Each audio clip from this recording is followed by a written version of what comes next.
Tunggu dulu, sebelum lanjut, pastikan kalian menekan tombol subscribe dulu ya, biar kalian gak ketinggalan aksi-aksi seru Boruto.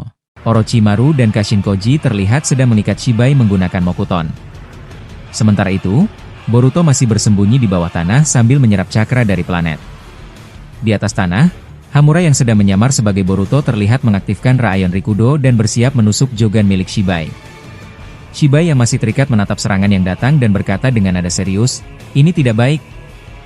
Jika Joganku dihancurkan, aku akan semakin melemah." Menyadari ancaman itu, Shibai segera mengecilkan tubuhnya menggunakan Sukuna Hikona dan muncul di atas Hamura. Dengan cepat, dia melancarkan serangan elemen lava ke arah Hamura. Serangan itu menghancurkan penyamarannya, memaksa Hamura kembali ke wujud aslinya dan terpental ke tanah dengan keras. Shibai menyipitkan matanya saat menyadari fakta yang mengejutkannya. Jadi dia menyamar menjadi Boruto. Lalu, di mana Boruto yang asli? Seakan menjawab pertanyaannya, Boruto yang asli tiba-tiba muncul dari dalam tanah dan langsung melemparkan pedang Kusanaginya ke arah Shibai. Melihat serangan itu, Shibai bersiap untuk mengecilkan Kusanagi dengan Sukuna Hikona. Namun, pedang itu terus melaju dengan cepat dalam gerakan berputar. Ketika Kusanagi berada tepat di depan Shibai, pedang itu tiba-tiba berubah menjadi Toneri yang telah mengaktifkan mode Cakra Tenseigan. Dengan gerakan cepat, tangan Toneri memanjang dan langsung mencekik Shibai. Toneri menatap Boruto dan berkata dengan tegas, "Boruto, sekarang lakukan." Boruto segera menyerap cakra planet untuk membentuk Rasengan Uzuhiko. Tanah mulai bergetar hebat akibat pusaran cakra yang semakin besar. Dengan kekuatan penuh, Boruto menghantamkan Rasengan Uzuhiko ke tubuh Shibai. Serangan itu begitu kuat hingga tubuh Shibai terbelah dan hancur. Sementara itu, di tempat lain, Naruto dan Sasuke masih bertarung melawan Jubi. Kurama yang berada di dalam Naruto tiba-tiba berbicara, "Naruto, aku punya alternatif lain agar kau bisa menghancurkan Jubi dengan lebih cepat." Naruto yang tengah sibuk bertarung sedikit terkejut. "Apa? Kau serius, Kurama? Kenapa kau baru memberitahuku sekarang?" Kurama menjawab dengan nada tenang, "Aku ingin melihat apakah kau bisa mengalahkannya dengan kekuatanmu saat ini. Tapi sekarang aku rasa kita perlu menggunakan opsi lain." Naruto mengangguk. "Baiklah. Apa yang harus aku lakukan? Apakah kekuatan ini lebih kuat dari mode Baryon?" Kurama menjelaskan, kekuatan ini jauh lebih kuat dari mode Baryon, tetapi tidak memiliki efek samping kematian. Untuk mengaktifkan jutsu ini, kau hanya perlu menyerap cakra dari mode Sennin dan cakra Hagoromo. Setelah itu, aku yang akan mengatur pengolahannya untuk menciptakan energi yang jauh lebih kuat. Naruto tampak sedikit kebingungan dengan penjelasan itu. "Tunggu sebentar. Bagaimana caramu mengolah cakra itu agar bisa menjadi satu kekuatan yang luar biasa?" Kurama menjawab, "Cakra milikku dan cakra milikmu adalah pondasi utama. Sementara itu, cakra mode Sennin dan mode Rikudo mengandung elemen Yin dan Yang. Jika semua cakra ini dicampurkan dengan sempurna, maka akan tercipta satu kekuatan yang sangat sulit untuk dikalahkan. Bayangkan ini seperti zat air Newton." Naruto mengerutkan alis. "Zat air Newton? Apa maksudmu?" Kurama melanjutkan penjelasannya, zat air Newton adalah cairan yang viskositasnya tidak bergantung pada gaya geser. Jika terkena pukulan kuat, cairan ini akan bertahan karena memiliki kepadatan yang unik. Tapi jika kau hanya mencelupkan tangan tanpa tekanan, cairan itu akan melahapnya. Dengan kata lain, kekuatan ini akan membuatmu kebal terhadap serangan langsung, tetapi mampu menghancurkan musuh jika mereka menyentuh tubuhmu terlalu lama." Naruto akhirnya mengerti dan tersenyum. "Jadi begitu ya? Kau memang pintar, Kurama." Kurama tersenyum kecil. Kekuatan ini dulu pernah digunakan oleh Asura Otsutsuki saat melawan Indra. Bahkan Indra hampir mati setelah menerima serangan ini dari Asura. Naruto terdiam sejenak, menyerap informasi itu. Kurama kemudian menambahkan, "Aku sebenarnya ingin menggunakan kekuatan ini untuk mengalahkan Shibai, tapi situasi sekarang memaksaku mengungkapkannya lebih cepat. Jadi gunakanlah kekuatan ini sekarang juga." Naruto kemudian bertanya, "Jika tidak ada efek samping kematian, kenapa kita tidak menggunakannya setiap waktu?" Kurama menjelaskan, "Karena ada risiko besar. Jika kau terlalu sering menggunakannya, penyakit yang ada di tubuhmu bisa kambuh lagi. Sasuke dan Kakashi pasti akan kesulitan mencari obatnya. Ditambah lagi, aliansi sedang sibuk bertarung melawan Shibai. Naruto hanya mengangguk, lalu kembali melihat ke arah Jubi yang masih terikat oleh Mokuton Sasuke. Sasuke menatap Naruto dan berkata, "Naruto, apakah menurutmu kita bisa menyegelnya dengan Chibaku Tensei?" Naruto berpikir sejenak. Makhluk sebesar ini, rasanya akan sulit untuk disegel. Tapi tidak ada salahnya mencoba. Naruto dan Sasuke lalu terbang mendekati Jubi, bersiap menggunakan Chibaku Tensei. Namun, saat segel mulai aktif, tiba-tiba seorang Otsutsuki muncul dengan sabuk hitamnya. Dalam sekejap, dia menyerang Naruto dan Sasuke dari belakang, mencakar mereka hingga terluka dan terpental ke tanah. Serangannya juga berhasil menghancurkan Mokuton yang mengikat Jubi. Otsutsuki itu tersenyum kecil. "Untung saja aku datang tepat waktu." Sosok itu adalah Otsutsuki Code. Dia berdiri di hadapan Jubi dan mengangkat kedua tangannya. "Wahai Jubi, aku diperintahkan oleh Dewa Shibai untuk membantumu mengalahkan Naruto dan Sasuke. Aku tahu kau lapar, jadi aku akan memastikan kau segera memakan jasad mereka." Code kemudian berbalik ke arah Naruto dan Sasuke. Kukunya memanjang seperti cakaran burung, sementara telapak kakinya diselimuti oleh karma putih. Dengan cepat, dia melompat mendekati mereka. Code lalu meraih dagu Sasuke dan berkata, "Kau yang akan mati lebih dulu, Uchiha." Namun sebelum Code bisa bergerak lebih jauh, Naruto dengan cepat meregenerasi tubuhnya dan langsung menghantamkan Jinton Rasengan ke arah Code. Tubuh Code menghilang ke dalam sabuk hitamnya dan dalam sekejap, ia muncul di belakang Naruto, bersiap melancarkan serangan kejutan.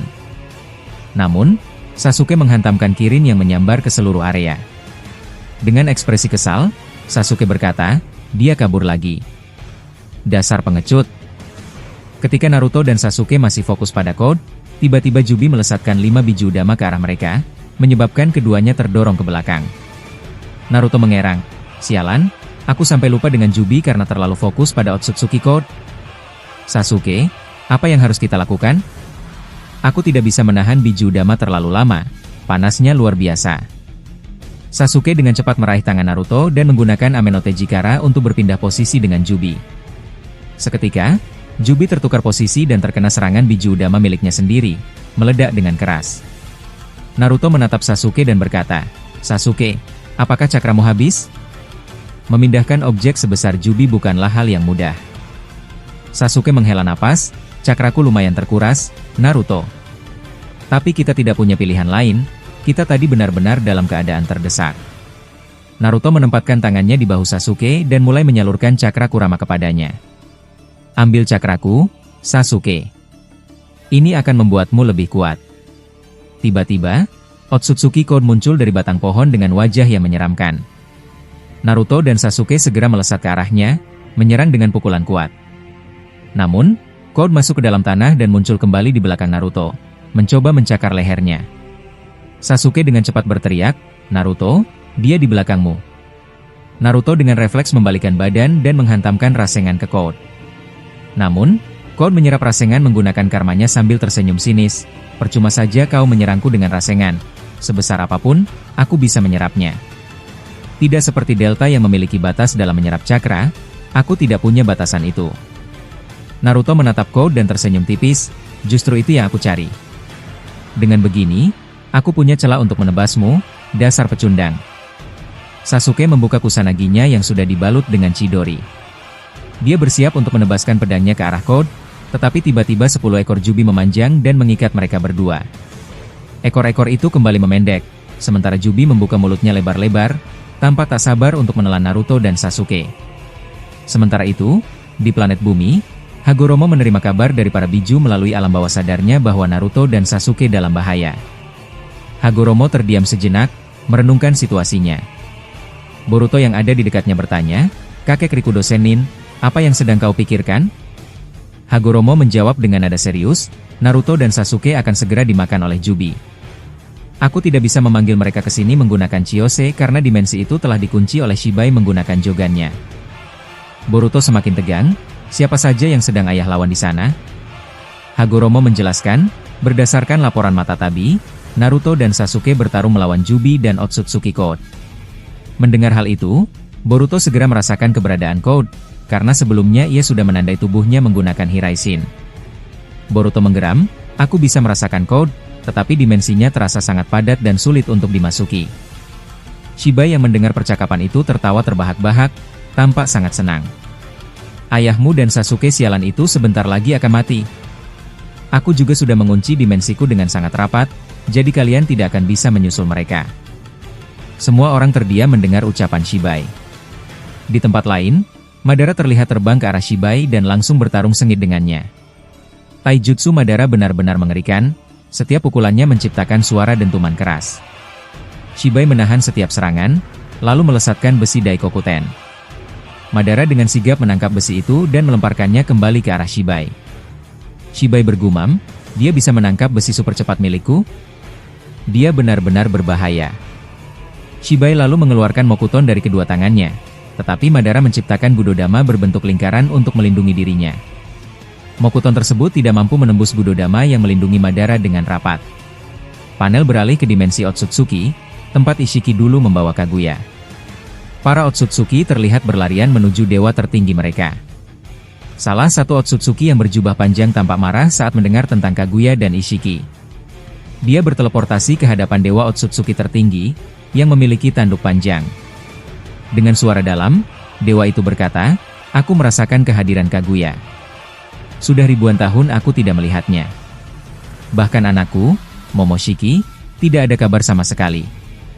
Aku perintahkan kalian semua pergi dan cari anakku beserta Kaguya." Ancaman semakin besar. Para Otsutsuki yang masih banyak jumlahnya bersiap pergi ke bumi untuk mencari Naruto dan Sasuke.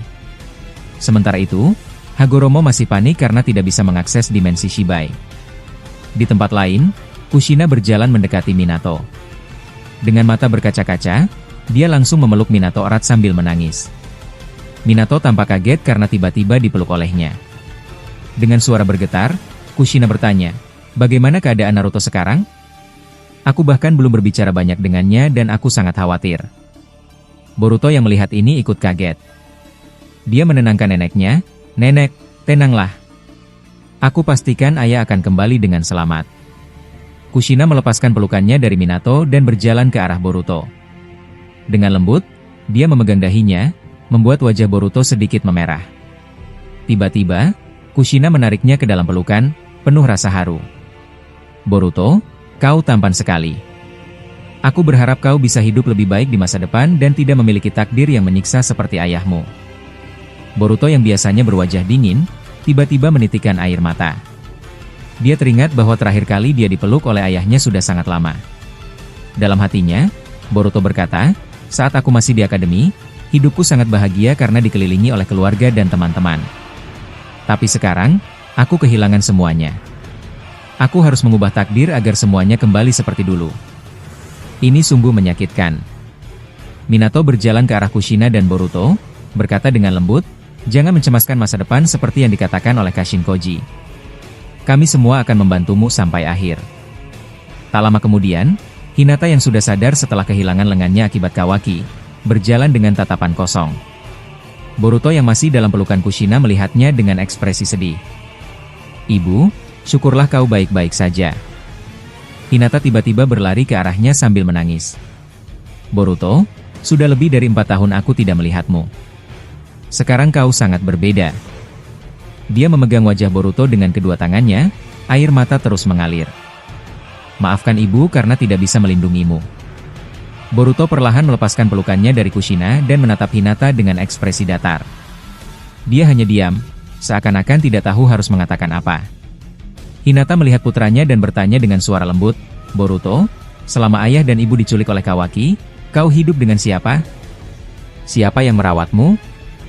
Boruto menghela napas sejenak sebelum menjawab, "Aku hidup di luar, berkelana bersama guru Sasuke dan Kashin Koji.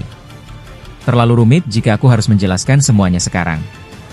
Tapi percayalah, aku baik-baik saja." Panel kemudian berpindah ke dimensi Shinju, di mana Jura sedang berdiri di tengah ruangan luas. Dia mengubah Togidama menjadi sebuah kubus, dan dari sana muncul satu ego Jubi yang bentuknya sangat mirip dengan Shinki. Jura menatap ciptaannya dan berkata, "Aku akan memperbanyak pasukan ini hingga jumlahnya mencapai lebih dari 400. Dengan begitu, kita bisa melahap seluruh isi planet bumi." Sementara itu, di tempat lain, Kashin Koji berjalan mendekati Boruto dengan ekspresi serius. "Boruto, satu ego Jubi baru telah muncul di dimensi Shinju. Jika aku melihat dari penglihatanku ke masa depan, ego Jubi ini terlihat sangat mirip dengan Shinki. Selain itu, para Otsutsuki telah keluar dari dimensi mereka dan sedang menuju ke sini. Ancaman semakin nyata. Jika para Otsutsuki dan ego Jubi bersatu, maka kita semua akan berada dalam bahaya besar. Boruto mengepalkan tangannya dan menatap Kashin Koji dengan mata penuh kekhawatiran. Jadi, maksudmu Jura akan membangkitkan lebih banyak ego Jubi dengan jumlah yang tak terhingga? Kashin Koji mengangguk. Sepertinya begitu. Karena itu, aku memperingatkan kalian semua untuk tetap waspada dan melindungi satu sama lain. Aku juga melihat sesuatu dalam penglihatanku, sepertinya Orochimaru terancam akan dibawa oleh Jura dan dijadikan dasar penciptaan ego Jubi baru yang sangat mirip dengannya. Aku tidak tahu pasti kapan Jura dan pasukannya akan menyerang, tapi yang jelas kita harus bersiap sejak sekarang. Boruto mengepalkan tangannya semakin erat. Sial, musuh semakin banyak berdatangan. Apakah aku benar-benar bisa melindungi semuanya? Ketika Boruto sedang terdiam memikirkan takdirnya, Mitsuki tiba-tiba melompat ke arah Kashin Koji dan bertanya dengan nada penuh ketegangan, "Apa yang kau katakan barusan? Apakah ayahku akan dilahap oleh Jura?" Kashin Koji menatap Mitsuki dan mengangguk. "Benar, Mitsuki.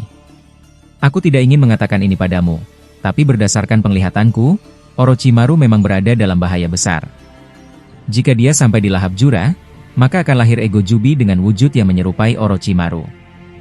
Dan tidak hanya dia, para shinobi lainnya juga akan mengalami hal yang sama jika kita tidak bertindak segera." Mitsuki mengepalkan tangannya, ekspresinya terlihat tegang. "Kalau begitu, aku harus melindungi ayah mulai sekarang. Aku tidak akan membiarkan itu terjadi." Sementara itu, di markas rahasia Kashin Koji, Himawari duduk sendirian dan berbicara dengan Kurama yang ada dalam dirinya. "Kurama, aku benar-benar kesepian di sini. Apakah aku bisa pergi kembali ke medan pertempuran? Aku tidak bisa hanya duduk diam seperti ini." Kurama menjawab dengan suara tenang, "Tunggu sebentar, Himawari. Daripada kau kembali ke medan pertempuran, lebih baik kita pergi ke tempat Naruto dan Sasuke. Mereka berada dalam bahaya besar sekarang." Himawari terkejut. "Bahaya? Apa yang terjadi dengan ayah? Apakah dia baik-baik saja?" Kurama mengangguk pelan. "Naruto dan Sasuke sedang bertarung melawan Jubi dan Otsutsuki Code. Situasinya sangat berbahaya. Aku akan mencoba berbicara dengan Kurama yang ada di tubuh Naruto sekarang juga." Kurama di tubuh Himawari kemudian mulai berkomunikasi dengan Kurama di tubuh Naruto. Ia menyarankan agar Naruto menggunakan Kuchiyose untuk memanggil Himawari ke tempat mereka, karena menurutnya hal itu masih mungkin dilakukan meskipun dimensi mereka telah dikunci. Namun, ketika mendengar usulan tersebut, Naruto langsung menolak dengan nada marah. "Aku tidak setuju. Aku tidak ingin melibatkan anakku dalam pertempuran melawan musuh sekuat ini." Kurama menghela napas. "Kau selalu naif, Naruto. Kau tidak perlu terlalu khawatir. Himawari sekarang sudah memiliki cakraku dan Dojutsu Tenseigan. Dia bukan gadis kecil yang lemah." Sasuke yang berdiri di dekat Naruto memperhatikan ekspresi sahabatnya. "Naruto, ada apa? Kau terlihat sangat murung." Naruto menatap Sasuke dan menjawab, "Kurama menyarankan agar aku memanggil Himawari ke sini untuk membantu kita bertarung melawan Jubi dan Otsutsuki Code." Sasuke terdiam sejenak, lalu berkata, "Bagaimana caranya? Bukankah dimensi ini sudah dikunci oleh Shibai Otsutsuki?" Naruto menjelaskan, "Hal ini mungkin dilakukan karena aku dan Himawari memiliki ikatan sebagai ayah dan anak, ditambah dengan keberadaan Kurama di dalam tubuh kami. Konsepnya mirip dengan pemanggilan reinkarnasi Asura dan Indra sebelum kita diculik ke sini. Kurama di tubuhku dan di tubuh Himawari bisa menjadi jembatan untuk melakukan pemanggilan." Sasuke menatapnya dengan serius. "Kalau begitu, kenapa kau tidak melakukannya sekarang?" Naruto menundukkan kepalanya. "Karena aku tidak ingin anakku terluka. Aku tidak akan membiarkannya bertarung di tempat berbahaya ini." Sementara itu, di medan pertempuran, Hinata bertanya pada Boruto dengan nada cemas, "Boruto, di mana Himawari sekarang?" "Aku tidak melihatnya." Boruto menjawab dengan tenang, "Dia terluka, jadi aku telah membawanya ke markas tersembunyi. Tidak ada yang bisa menjangkaunya selain aku dan Kashin Koji." Hinata hanya diam dan menundukkan kepalanya. Kekhawatiran jelas terlihat di wajahnya. Tiba-tiba, Sai muncul di udara dengan menunggangi burung tinta miliknya. Ia bergegas menghampiri Boruto dan berkata, "Boruto, maaf aku baru muncul sekarang. Aku baru selesai menyelidiki tempat persembunyian Kara. Aku menemukan sesuatu yang mencurigakan." Boruto menatap Sai dengan serius. "Apa yang kau temukan, Guru Sai?" Sai menjawab, "Aku menemukan satu Togidama yang sudah membusuk. Selain itu, ada banyak sekali DNA sel Otsutsuki yang tersimpan dalam botol. Kondisinya sudah membusuk dan tidak bisa dipakai lagi." Mendengar hal itu, Momoshiki yang ada dalam alam bawah sadar Boruto tiba-tiba bereaksi dengan ekspresi panik. Boruto menyadari hal ini dan berkata dalam hati, "Momoshiki, ada apa dengan ekspresimu itu? Kau terlihat ketakutan. Apa kau tahu sesuatu tentang ini?" Momoshiki terdiam sejenak, lalu menjawab, "Ini gawat, Boruto. Sepertinya, aku benar-benar harus bekerja sama denganmu mulai sekarang." Boruto mengernyitkan dahi. "Bekerja sama? Tunggu sebentar, aku masih belum mengerti. Jelaskan dengan jelas, Momoshiki."